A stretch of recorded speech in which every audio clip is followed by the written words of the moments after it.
I think XRP might be the biggest rug pull of all crypto of all time. I believe XRP is not going to live up to people's expectations.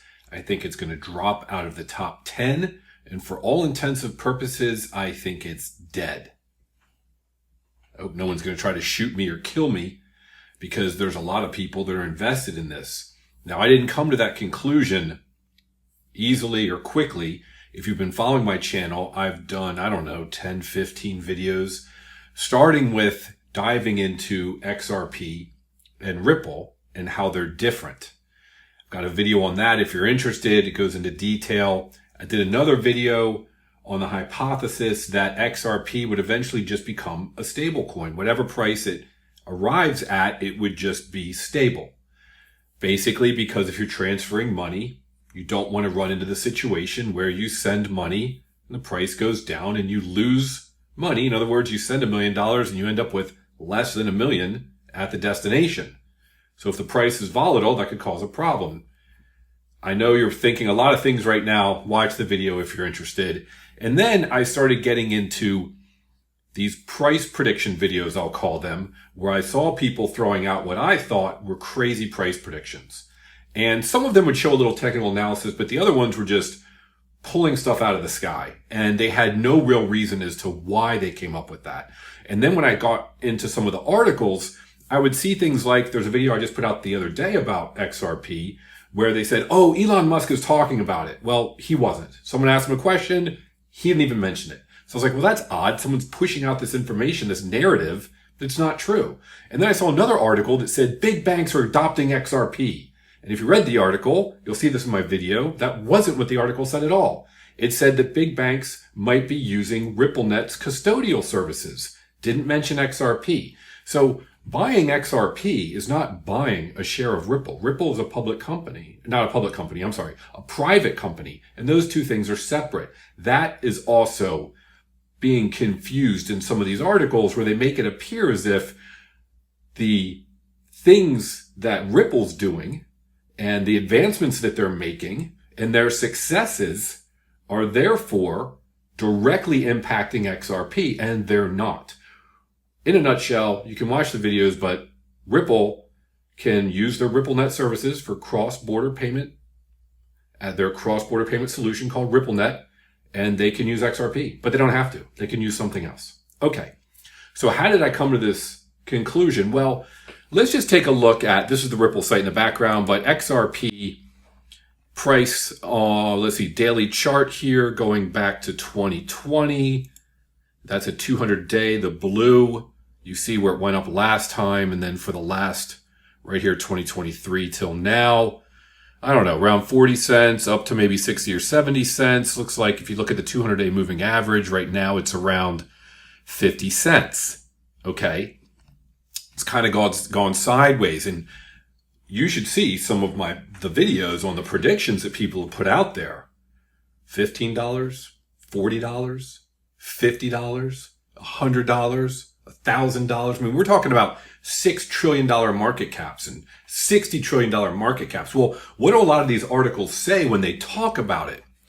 Okay, well, usually what they'll say is, for example, here's one. How high will XRP reach if Ripple replaces the SWIFT system? Okay, so cross-border payment solutions. In that one video I've got, it explains how the SWIFT works and what SWIFT does and how Ripple's different and why it can displace it. All right, but let's hold on that for a second and just look at the fact that Ripple is now number 7 in terms of total market cap at around 30 billion. I think it's going to greatly fall out of that. But if you look at how many coins they've got, they have 100 billion potential total. I think they've burned around 12 million. There is a burning mechanism. Total that's out circulating is about 56 billion. And we'll get into how they release tokens, or can, on a monthly basis. We'll get into that at the end. But first, let's take the assumption that I seem to see with everyone's prediction. And that is that there's this system, SWIFT, for cross-border payment transfers, and RippleNet will only use XRP, assumption 1. to displace the SWIFT system. That's assumption 2. It will displace SWIFT. SWIFT will just go away. And now RippleNet will take all of that business. As you can see from the title, how high will it reach if Ripple replaces the SWIFT system? Okay. First off, let's put a little thought to this. Do you think that the SWIFT system, and here's an article that I'll put a link to, if you want to learn about the SWIFT system itself, how it runs, where it is, I want to say it has 3,500 member organizations, but I think I saw somewhere it has a couple thousand employees in multiple offices. Okay. So a new technology, let's say, comes around. And you think Swift is just going to say, forget Swift. Company A is making widgets. Company B comes up with another widget. And company A says, oh, that looks like a better widget. All right. Everyone's fired. All 3,000 employees as of this moment go home. And we're shutting down our offices and we're closing all our bank accounts. And we're done. We're done because that's a pretty cool new solution they've got. No, they're going to compete, right? So the idea in the premise that Ripple will replace the SWIFT system and every single bank will instantly start using the RippleNet, maybe, and every single bank will not only use RippleNet, but they will always use XRP. No, it's not going to happen. First of all, SWIFT is going to compete. So if you look here, I just did a simple Google search. SWIFT is actively exploring and developing a solution for cross-border payments using digital assets and CBDCs. Okay, focus on CBDCs. SWIFT is primarily focused on integrating CBDCs into its system. Who knows if that's what they're going to use? Tokenization, they're experimenting with tokenizing assets, interoperability. Okay, so bottom line, SWIFT is going to compete. All right, so there's the first fallacy in this XRP will take over the world. Then you've got the idea that if you look in terms of how much money is being transferred, it's a substantial amount on a daily basis. And there's a lot of transfers. Okay. So now we have in the financial industry an opportunity. Who you think anyone else might jump in? Maybe Visa? Visa is actively developing a cross-border payment system, including using blockchain technology and stable coins like USDC. Okay, so is SWIFT going to go away? No. Is Visa going to compete? Yeah, they're doing it with USDC, and you can see on their own, this is a Visa website talking about stablecoin settlements with USDC. Okay, well, Visa's huge. What about MasterCard? MasterCard transforms cross-border payments for banks with industry-first innovation, including introducing, it's called MasterCard Move Commercial Payments to power near real-time commercial cross-border payments, 24 hours a day, 365 days a year. Okay. I don't believe they're actually using, from what I could find, crypto at the moment to do this. However, you got to believe if that's the best solution that's coming. This article just came out October 21st, 2024. I'm making this video as of October 25th, 2024. Okay. Banks, maybe? We're talking about a lot of money. JP Morgan Chase has their own. It's called JPM coin, and their solution is called Onyx. And the JPM coin is essentially a stable coin. It says as of 2023, they're doing over $1 billion in transactions per day. And they think in the next couple of years, it'll increase to 10 billion in daily transactions. This is no joke. And by the way, it's called, my notes here, the JPM coin. So their system is called Onyx. They use the JPM coin. And here, this is interesting. It's a stable coin. It's a one-to-one stable coin. Well, that makes sense. I send money from A to B, and I want the same amount of money to arrive at the destination as I sent. Sent $1 million. When it's converted on the other side, I want it to be $1 million. I don't want it to land in the crypto change price. People are going to talk about the speed at which it happens, and even if the prices fluctuate, it's going to be nominal, blah, blah, blah. And not only is it a one-to-one stable coin, which makes complete sense, it is also not on the public market. It's private. Well, that's interesting because something like XRP, well, people can, what if there's an ETF that comes out? I think someone applied for one. And if there's an ETF for it, then it can be kind of locked up, if you will, and not used. Well, that's why people say that's why the price of XRP would go up. Because as you do larger and larger transactions, you need the price of each XRP to go up. Okay? You send 1 million XRP. If it's 50 cents right now, you got to buy 2 million. Well, if it's $1, then you only have to buy 1 million.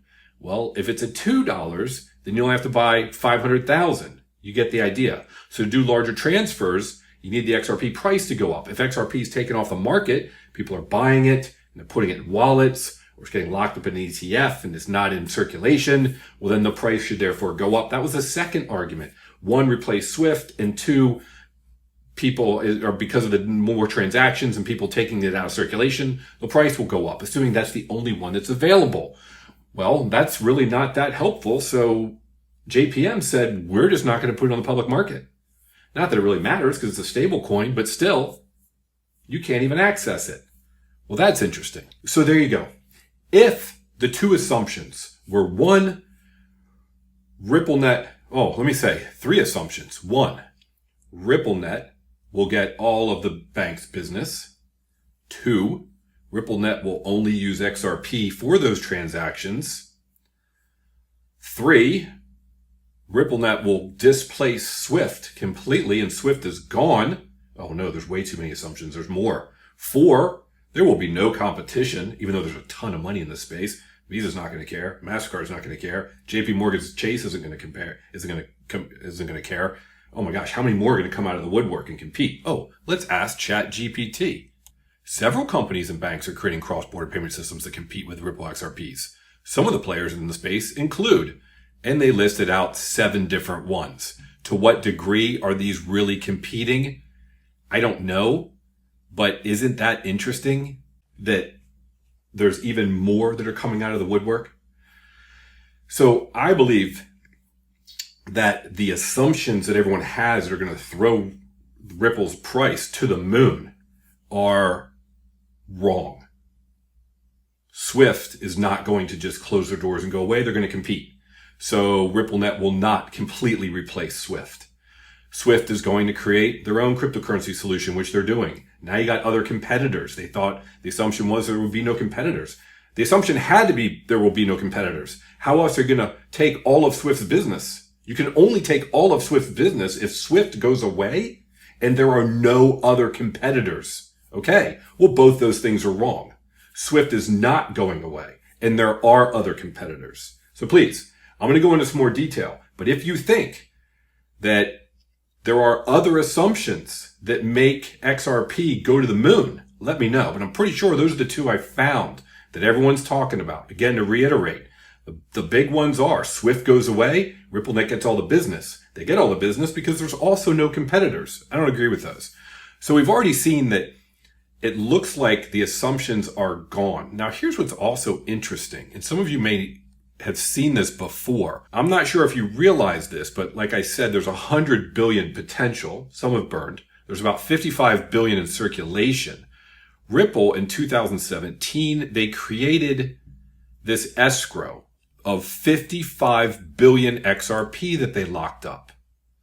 So let me read it. To provide additional predictability to the XRP supply, Ripple has locked 55 billion XRP, which is 55% of the total supply, into a series of escrows.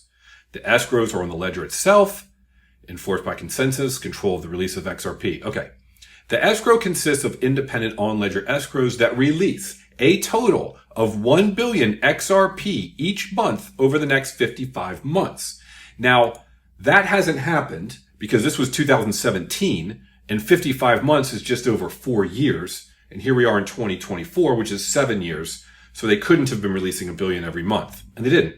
Well, that's odd. Okay. That's because the next line says this provides an upper limit on the amount of new XRP that can be brought into circulation. So they don't have to bring 1 billion, but that's the upper limit on each month.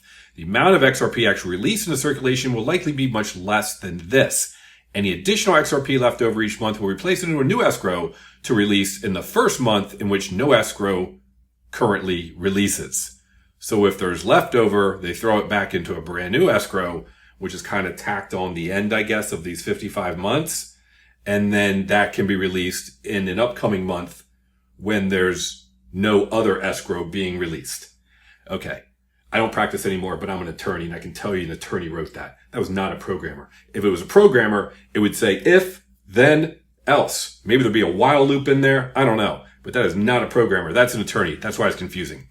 But it means that they can do up to $1 billion. And here's an article just recently, September 1st, 2024, saying, hey, according to Whale Alert, 1 billion XRP were unlocked in 3 transactions. This was August 31st with a value of over $560 million. And they said it's an official Ripple address. Because remember, every month, it says every month Ripple releases 1 billion XRP. However, the actual number of tokens entering circulation is often lower than this amount, which is what we saw from the XRP ledger site. What am I getting at?